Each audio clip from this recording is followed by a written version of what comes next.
That was surely the most beautiful sound I've heard in Makashtan. Thank you for doing Amazing Grace. It's one of the songs. I've spent a lot of time in the African American community, and Amazing Grace, as probably a lot of you know, became an abolition song. The irony of it is that when John Newton wrote that in 1762, the great wretchedness that he was describing was actually his personal sin. He had an incredibly bad mouth, and he had drinking habit, and there were a number of personal sins that. So he wasn't necessarily, at the time that he wrote the song, he was still a slave. He wasn't a slave owner, but he was still invested in the slave trade. When he died, as you probably know, in 1788, late in the game, he came into the abolition movement, and he was huge in terms of helping Wilberforce and Clarkson and all these guys do the heavy lifting they needed to do. And he died in 1808, just about a month after the slave trade was finally abolished. But here's the thing about that song, Amazing Grace, that I so love when God tells a story. When Amazing Grace was written, it was sung maybe once or twice. And when John Newton's greatest hits were published at the end of his life, and there were literally 300 songs published. And then, I don't know if you know this, but they were published in those days with just the words, just the lyrics, not with the music. But out of those 300 songs, Amazing Grace was not on there. It totally disappeared until Scottish shape note singers took it to the American South, and American slaves sang it and put it to another melody. So we have no idea what melody John Newton put it to. We know he had 6 verses. But by the time it was done singing on plantations, there were sometimes hundreds of verses. And of course, as you all know, then in the 60s it went global because of Martin Luther King and the Civil Rights Movement, and then the Vietnam War. The reason I say that about world change or transformation is you probably know that Amazing Grace is the 6th most performed song a year. And it is an unflinching gospel message. It's sung when military men die. It's sung when police die. It's the one thing, because of its emotional resonance, because of its authenticity, that non-Christians sing with great power. And I think it's been used to draw a lot of people into the faith. But what I find so special about it is, who do you give the credit to? I mean, John Newton wrote the first 6 verses, but we have no idea what the music was. But then the slaves in the American South gave it the melody. Revivalists, and then Martin Luther King made it go global. I mean, who do you give it to? I mean, one of the things I love about that song is that at every stage along the way, somebody can get credit, which is, if it's really God's song, shouldn't everybody get the credit for that? Anyway, that's not what I want to talk about tonight, but I love that song. So back in the 90s, there was an artist who was a developer of children.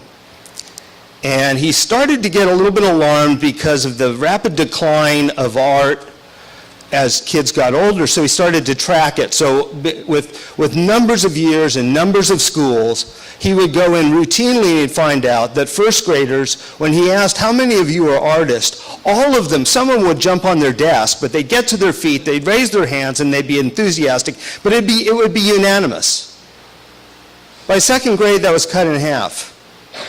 There was a little less enthusiasm. By 3rd grade, it was cut in half again.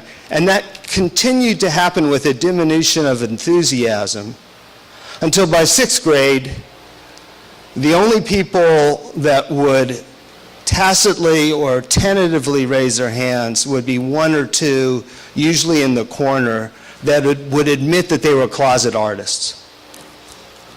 You're probably wondering why I'm asking this question. Or I'm telling you this story. The reason I'm telling this story is because I feel like if we grow up too fast and graduate out of our artistic insight, we will actually miss out on the accurate insight that goes with creative expression. I believe we're in a world, in my 61 years of life, and I've seen the Cold War ramp up, I've seen a war on poverty ramp up and then decline, I've seen multiple downturns in the economy, I've seen the Berlin Wall come down. I think we're in a time that is more troubled than I've ever seen.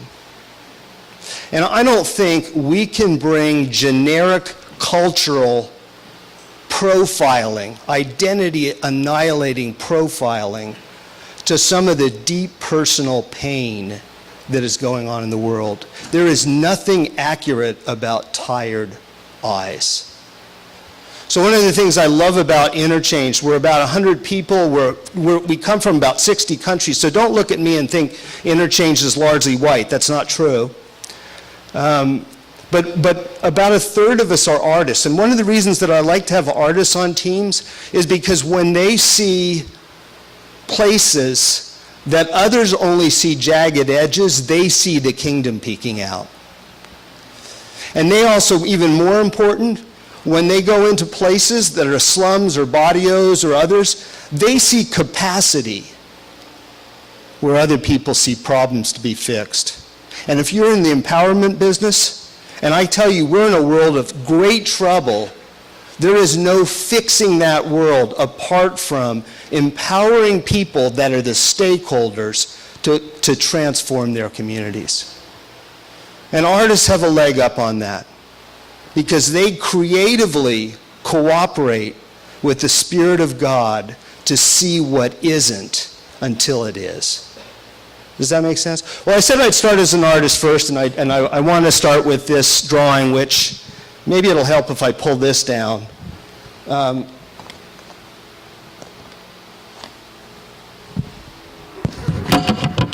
Sorry, I'm not a real tech genius. Oh, actually, that won't help, will it? Is there somebody that, can we move this over so that, thanks guys. I love all the help you get when you're like elderly.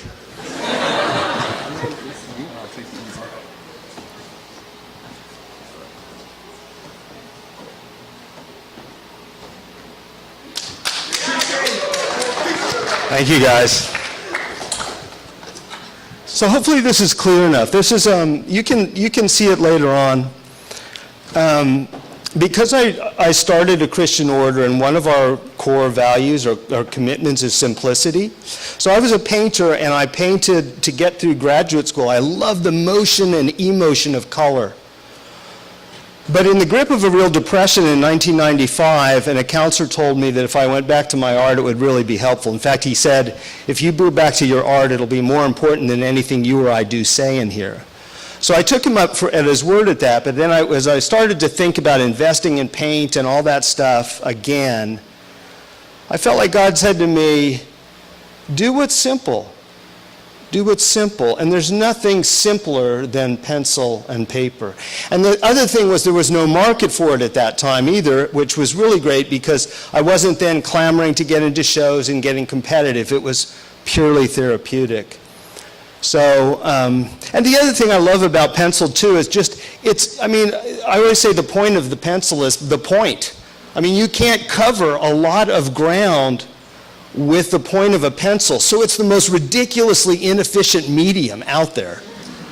And I don't know about you, but I love that because I am so tired of being pressed into a world on fast forward. It's my way of saying, you know what, good things can go slow. Anyway, so it is pencil. It's all pencil. And let me tell you a few things about it before we go to a passage that kind of, I think, will illustrate it a little bit more. This is called Safe Mission, and it's grown out of is it clear enough for you guys to see? Okay, good. It's grown out of my great grief that despite the fact that we have some of the best missiologists in the world now, analyzing the way we did colonial mission, I think in 30 years we're doing something that's going to be even more clumsy.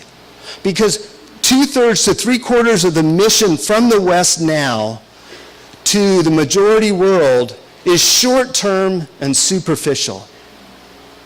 Short-term and superficial. We are sending our most inexperienced people, usually young people, with inadequate life experience, with improbable expectations and inappropriate technology, to places like this where they don't know language, they don't know culture, they don't know how to survive, and they can't really communicate. They have wonderful hearts, and some of them have life-changing experiences. But the impact on the ground is negligible. And yet they have to go home and slideshow to their church that they had this great impact. Hence the helicopter in the sky. It's sort of like, oh, we went on this mission trip to Nairobi, and we were there for 7 or 8 days, and we played with some kids, and we laid the foundation of some buildings, and we showed Jesus to so many people. Hence the helicopter in the sky showing Jesus to this entire community. Do you see that? That's what we go home and we do, because it feels that momentous to us. Notice in the helicopter you can't see anybody's faces, because this kind of ministry is fairly faceless on the ground like that. And all I want to say is, by the time we show people that kind of a Jesus, we succeed in showing people a dead, stone-bound Western Jesus. And I grieve that. Now, don't hear me say that PEF or if you're going on short-term missions, good. I'm not saying that all short-term missions is bad. I'm saying if all we do is short-term missions, because it ticks our box for compassion for a decade, then we are defrauding the majority world. I'm a dad of daughters. So the only figure I put in this landscape, can you see the little girl on the left that I've almost made diaphanous so that, because they can't really see her, but she's turned away not because she's angry or anguished, but just because this message doesn't make sense to her. I had a really emotional moment drawing in this, and I don't know if you can see can you see the hanging clothes in the left corner there? So I draw left to right because I don't have time to figure out. I mean, I have a day job, and I don't have a lot of time to sketch out, and this one, there's some problems with it I wish I could have corrected, but it was good enough to print. But I was in that corner, so I just draw left to right so I don't smear. And I'm a fairly emotional person, and I started to tremble, and I had to put my pencil down because I was drawing those clothes. Because I realized as much as I've lived in places like this, and I've friends in places like this was a slum on the Saigon River that I actually didn't know. And I was drawing the intimacy of somebody's life just because they didn't have the economic wherewithal to cover it. And that gave me pause. And I felt like God said to me at that time, felt like he said, well, now you know what it was like to hang on the cross and watch your clothes publicly displayed at the foot. And when I felt like he said that to me, then I decided, okay, I'm going to show that Jesus is in this. So I don't know if you can see it, but see the 3 crosses on both sides? There's 3 crosses in the form of like aerials and other things, and you'll be able to see this more clearly on the hard copy later on if you want to come up and look. But I believe that Jesus is more comfortable on a cross than on a pedestal when his people are in pain. And I wanted to show that Jesus was in this drawing. There's a lot more I probably could say about this drawing, but I want to get to our passage, which I think kind of leads into this. But part of the reason I showed this drawing to you is because I want to say to you, cultivate your eyesight. Even if you're not an artist, cultivate creative eyes that see people past the stereotypes and the generic ways that we see people, and see into places like that. And that can only happen when you move in. So everywhere interchange is, we are living in communities like this. There's a township of 1 million plus people in South Africa, and I thought, the optimist that I am, in 1993-94, when the nails were finally hammered into the coffin of apartheid, I thought all kinds of outside people, including white people, would move to the townships. That has not happened except with our team. So there's just so much work to be done if you're willing to actually invest, wait to be invited, and move into a community. Can I also just say one thing in here in terms of, is it's very Western to see a need and just automatically assume the privilege that you get to do it. It's just very Western. We're so in charge of our lives. I've never moved into a community where my future neighbors didn't help me find my apartment, because I court a neighborhood for weeks to months until all the neighbors in there say, John, you're in here all the time. You seem like you really love us. We'll help you find an apartment. It's a lot more powerful as a missionary to get voted on the island than not, wait till you get voted off. All right, can we go to this slide of Matt, can we go to the slide of the passage? And we're going to move through this fairly quickly. This is a passage that actually does not get used much, but let me read it. Soon afterward, he went to a town called Nain, and his disciples and a great crowd went with him. As he drew near to the gate of the town, behold, a man who had died was being carried out, the only son of his mother, and she was a widow, a single mom. And a considerable crowd from the town was with her.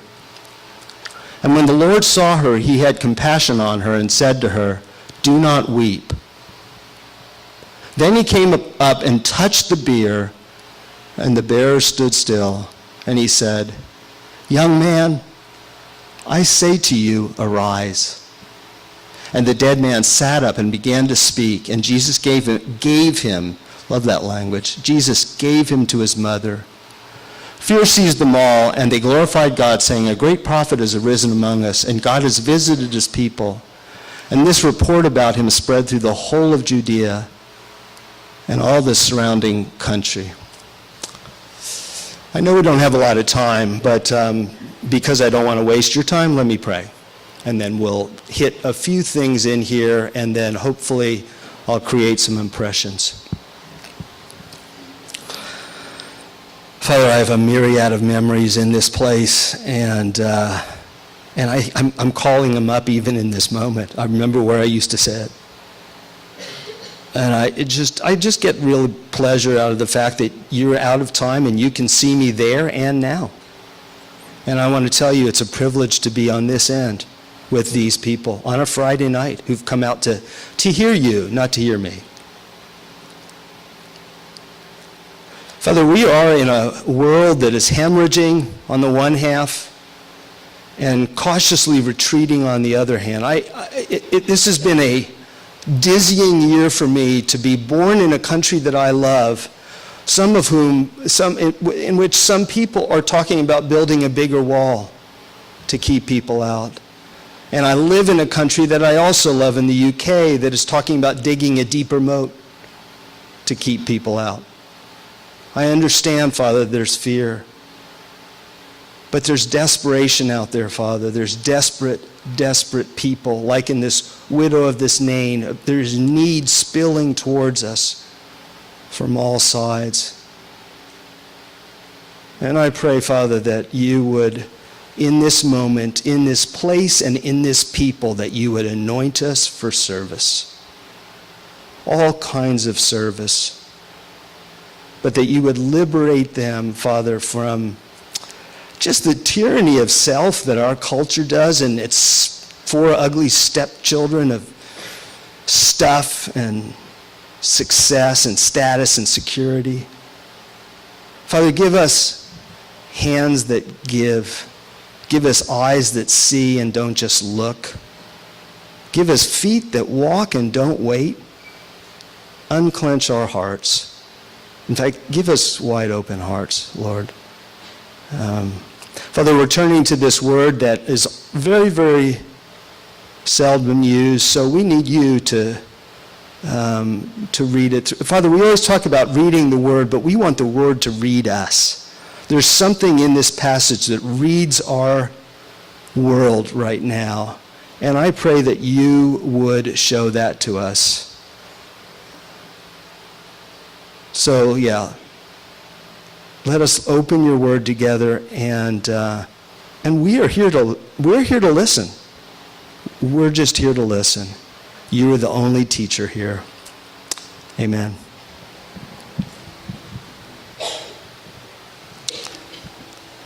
So all over the world, do you have that picture, that story in mind? You know, it doesn't get a lot of attention because it's a pretty straightforward healing story. It's a widow, it's an only son, it's not gonna get into a lot of systematic scholarly study. But if you're a missionary or a ministry agent of any sort, it raises a really high bar. All over the world, there are funeral marches taking place like this one in Nain. Single moms burying their only sons, mourners marching in rhythm towards an open grave.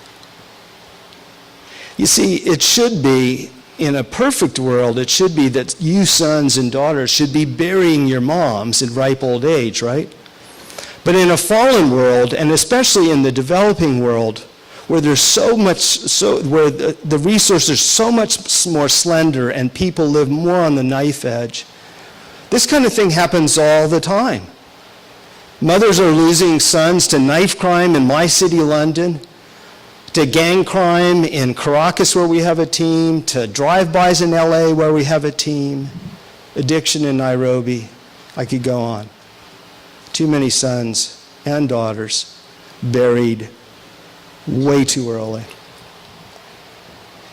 What I like about this, well, let me just say this too.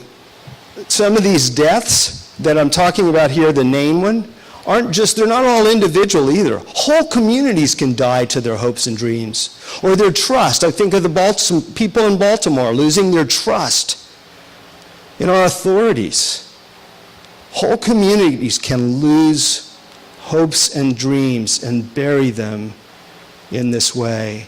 And even larger than that, nations. You can have a first world economy go down a percentage point, or a rice harvest go bad because of change of climate, or a policymaker has a mood swing and decides to use rice instead of food, to convert it to biofuel, and hundreds of thousands of people in the majority world starve.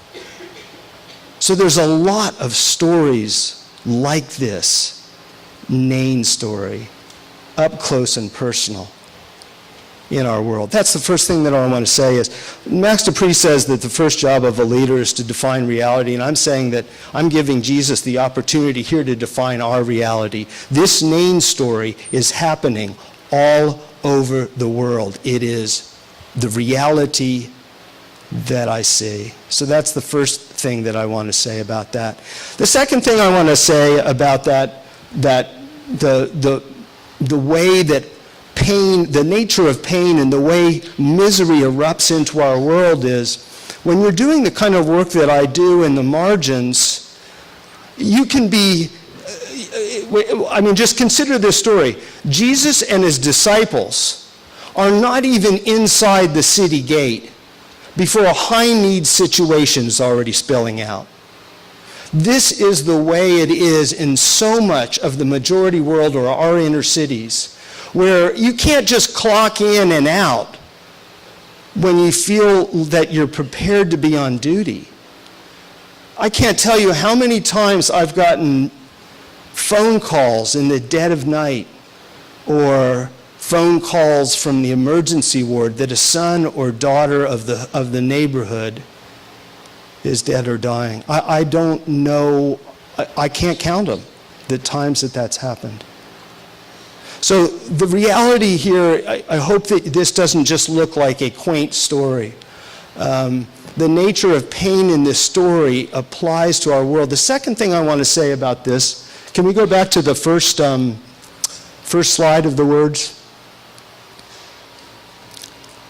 Let's talk about this town of Nain. We'll just set a minute on it. It's a 4-letter word for a town that's 8 miles southeast of Nazareth, where nothing good could come out of. So it's part of Galilee. So it's in kind of a backwater compared to Jerusalem. It's the only time in Scripture that this story comes up, is when this widow is burying her only son. There's no king that was born there, no prophet, no notable leader. There was no battle fought in that area. It's an entirely untouched subject, except on the day that Jesus finds it.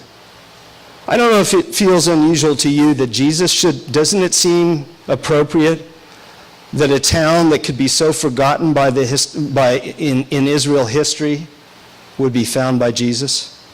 I mean, Jesus, he does all sorts of things where the math is weird, like I'll leave the 99 and go to the 1. So Nain is a marginal town. We don't know a lot about it, and it's not just the town is marginal, but the situation's even more marginal. Because as you probably know from studying in all of your fellowships, if you're a widow and you've got a young son, because remember Jesus says young man, you've got a young son who's died. So she has an only son, and she's already a widow. What's her future in the years that may stretch out fairly interminably? And if she's got daughters, she's got even more dependence.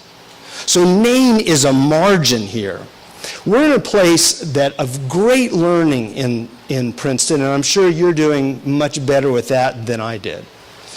But I want to tell you that there are other places to learn, and one of them is this kind of place. If you never choose Nain in your life, I will regret that for you.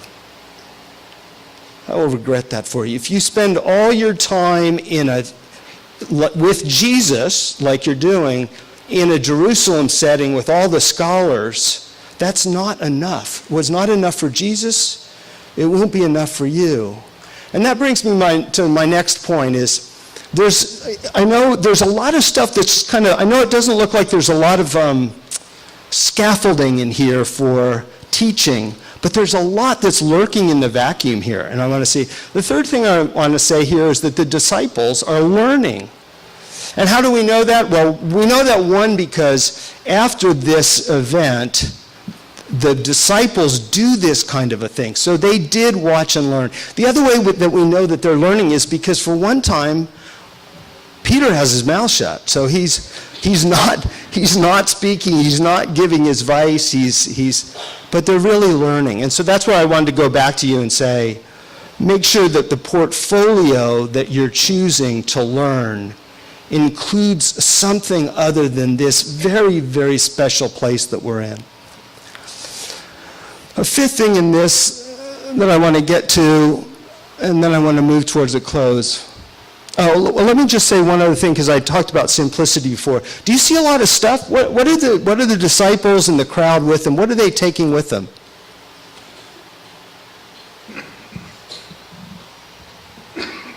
Nothing. I mean, they probably have got people that are bringing food and that, something to sustain them, because they had all those ministering people, mainly women, that would, but they're not dragging a Winnebago full of ministry props because this is going to be life on life. And that's the other thing I want to say is, if you're going to be in a place like this, like that I showed you before, expect to go and become a son and daughter in that community and study language and grow up in that culture and live that life. I think one of the hardest things for your generation in terms of simplicity will be cutting off your social media. It's going to be really, really difficult for you, because I've seen it's such a struggle to see. I mean, you can't go to any place in the world and not be in touch with your friends and see what they're doing. So one of the things that I want to say in here is that Jesus and his disciples are fully present in that place. And for simplicity's sake, You should not take a lot of stuff with you. And you should expect to be able to do the leaving mothers, fathers, sisters, and brothers so that you can join mothers, fathers, and sisters and brothers. So the disciples aren't taking a lot here. They're not doing a lot, which means like I said, they were learning. And let's just go to the last,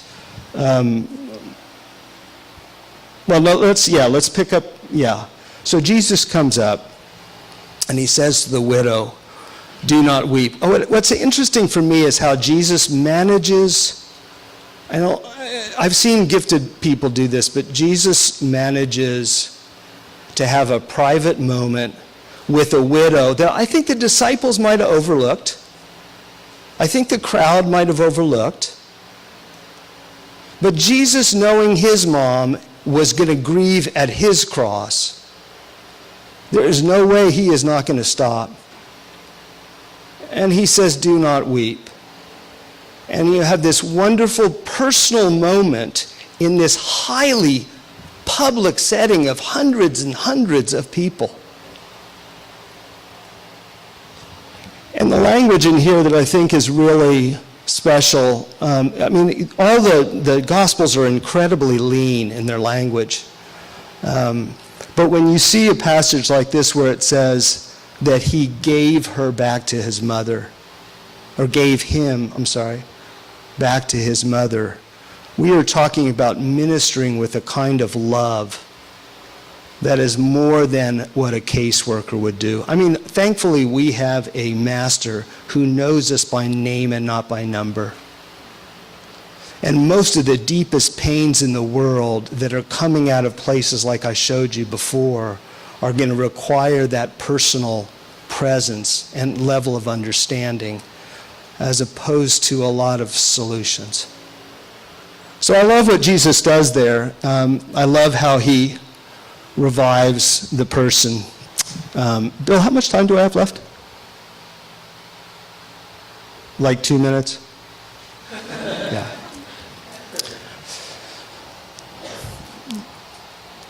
So as I said, all over the world, there are funerals taking place like this.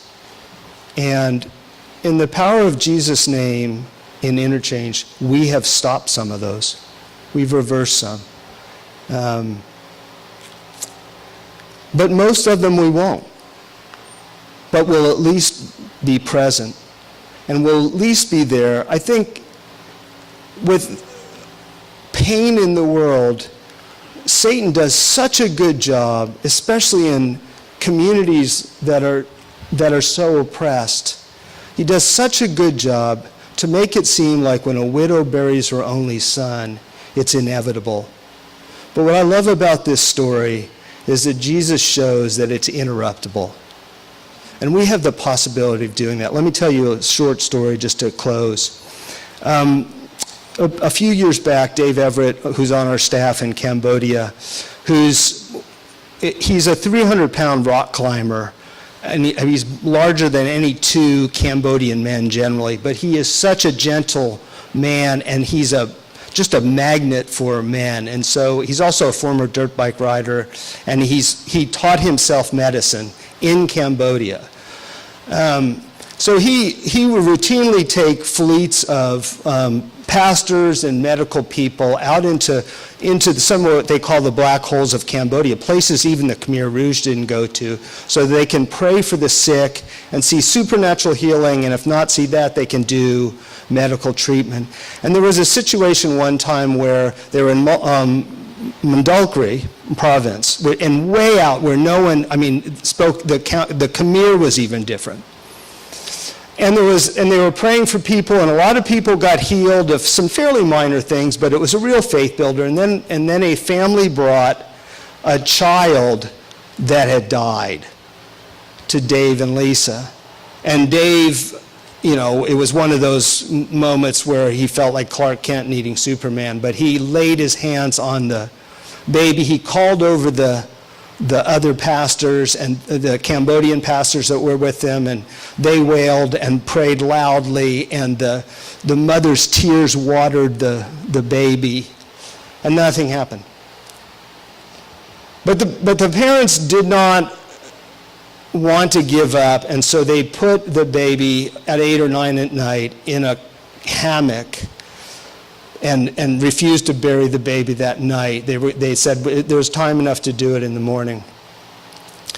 At 7 in the morning, the baby was wide awake and had gained about 4 pounds, was completely healed, and as Dave said, how did that happen? I laid my hands on them. The pastors prayed the loudest. The mother's tears watered the body. But God raised that little son. It does happen occasionally that we get to interrupt the inevitability of what Satan is doing in our world. And I hope some of you do that. So, sorry I'm out of time. It's really good to be with you. It's really fun to be on this end. So thank you. Thank you for coming on a Friday night. I can tell you that I would not have done that on my Friday nights.